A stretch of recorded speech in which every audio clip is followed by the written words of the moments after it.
Present to the admission to the Honorary Fellowship of Goldsmiths College, Mr Brian Molko.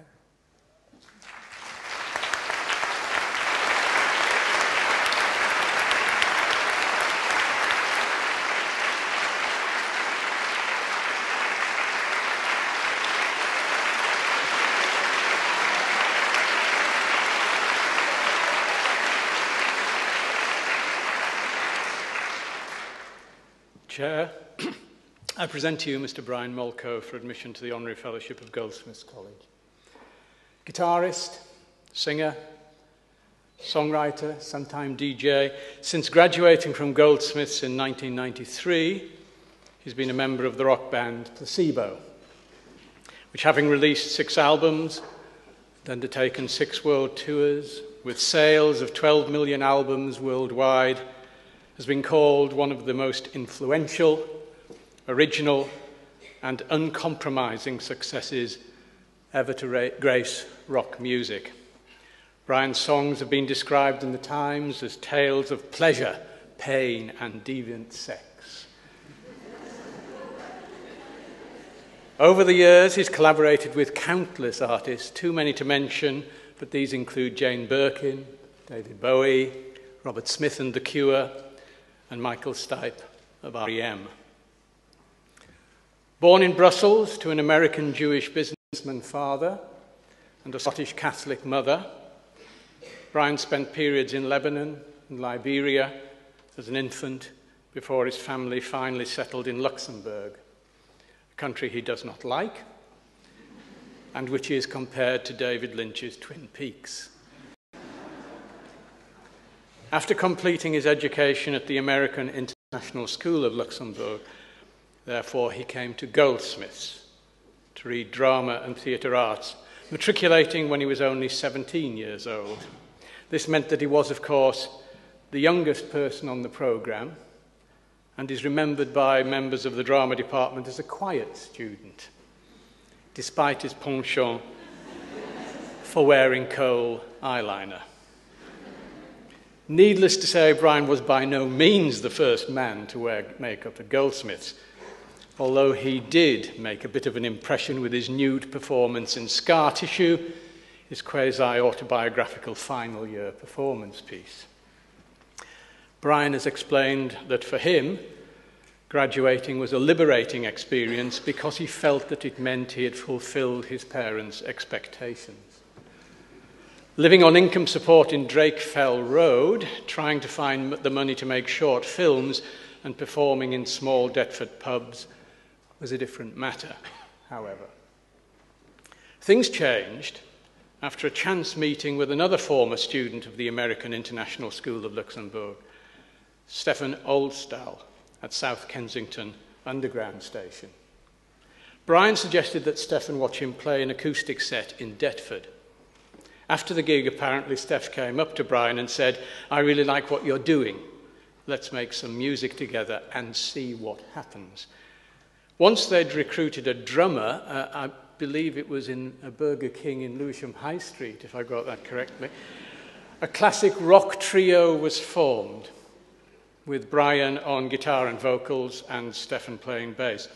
And you only have to listen to the driving guitar, bass, and drums together with Brian's distinctive high vocals on their 1995 debut single, Bruce Pristine, which entered the charts on its re-release in 1997, or the song for which, for obvious reasons, they're perhaps best known, Nancy Boy, which reached number 5, to appreciate that Placebo's sound patently has its roots in punk rock, albeit with an arty twist. Even their choice of name involves wordplay, because placebo is not only Latin for I shall please, but a placebo is, of course, a drug of no pharmaceutical value. Quickly attracting the attention of important people in the music industry, Placebo were fortunate enough to become the support act for David Bowie's Outside World Tour in early 1996, and their growing reputation was cemented by the band's solo shows in the UK. Placebo's eponymous first album, released on the 16th of July 1996, went as high as number 5 in the album chart, The band played the Reading and Leeds festivals in the same year, embarking on European and American tours in November. On the 9th of January 1997, they played at Bowie's 50th birthday bash at Madison Square Garden in New York. Later that month, Nancy Boy was released as a single, reaching number 4 in February after an appearance on Top of the Pops, with the first album climbing to number 5 in the album charts on the back of it. In the circumstances, the chorus to Nancy Boy perhaps seems to say it all, and it all breaks down at the role reversal. Got the muse in my head, she's universal, spinning me round, she's coming over me. Their Top of the Pops appearances gave Placebo huge exposure, some people phoning in to complain, while others wanted to know whether the singer was a boy or a girl, possibly because Brian was wearing a dress while performing Bruce Pristine. Placebo's subsequent albums, Without You I'm Nothing, 1998, and Black Market Music, 2000, also did well in Britain, the latter also going triple platinum in France. Sleeping with Ghosts, 2003, was released with a bonus disc, the aptly named Covers, comprising cover versions of songs by various artists, including Kate Bush's Running Up That Hill and the Smiths' Big Mouth Strikes Again, which had also been the Nancy Boy B-side. Despite being leaked on the internet before its official release, Meds in 2006 was number 1 in 7 different countries. Battle for the Sun, 2009, has been seen as a turning point in Placebo's career, but the band nevertheless sold out the O2 Arena on the 9th of December 2009. Having just released an EP entitled B3, they're currently working on their 7th album. Throughout his career, Brian has been terrifyingly open about sex, drugs, and rock and roll, honest about his own sexuality, and outspoken about homophobia. For me, he has observed, fame has no cultural value except if you use it to save the world like Bono or Angelina Jolie. Getting a good table at a restaurant doesn't make you a better person. He was, however, quite touched, he says, by the global campaign conducted by his fans on Twitter when he celebrated his 40th birthday last week. I hope he's equally touched to come back to Goldsmiths. Welcome home, Brian. Chair, I present to you Mr. Brian Molko for admission to the Honorary Fellowship of Goldsmiths College.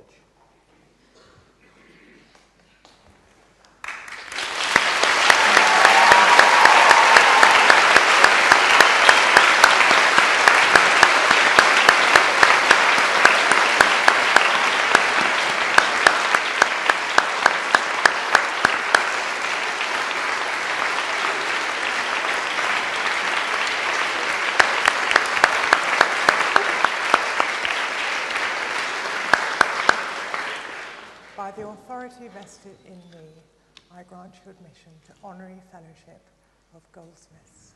Thank you.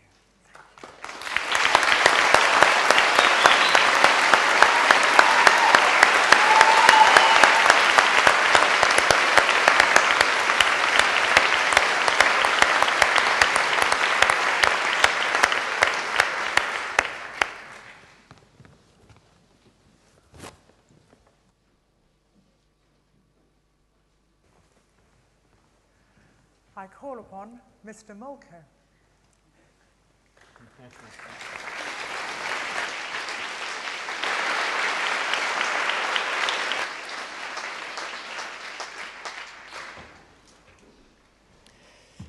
I'm very nervous, so please bear with me, particularly if my mind goes blank. I'm very pleased to be here. I'd like to thank the chair and the warden and all the staff of Goldsmiths College for inviting me here today to receive this illustrious honor. I must admit that I do feel a little bit awkward. This is the first time I've come back in about 20 years, so the prospect of standing in front of you all is quite a daunting one. And particularly since I have never really considered myself much of a musician, a decent songwriter perhaps who associates with talented musicians, and who's managed to steal some of the credit. So to stand in front of you all, graduating students, congratulations, is a humbling experience for me. So I'd like to thank you for that. You know, I write simple, repetitive songs which scratch at the surface of this magnificent and magical art form, which is music. So, you know, I'm very humbled to be here. So I'd like to congratulate you all for having the determination and the courage of your convictions and the singular vision that's necessary to come as far as you all have already. And I wish you all the best. With that, thank you very much.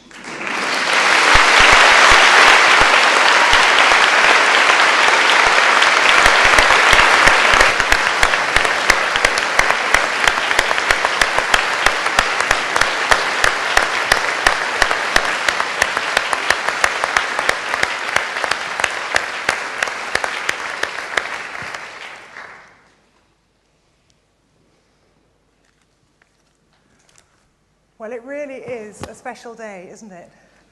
To have presented all those degrees and to have admitted Brian Molko into honorary fellowship of Goldsmiths is a tremendous honour, and it's a real privilege for all of us to be here today. I didn't mention modesty in the list of attributes of Goldsmith students, and I really don't think it's justified in Brian's case.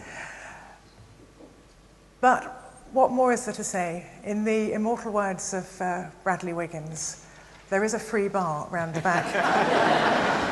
So on that note, I declare this ceremony for the presentation of graduates and admission to Goldsmiths Honorary Fellowship closed.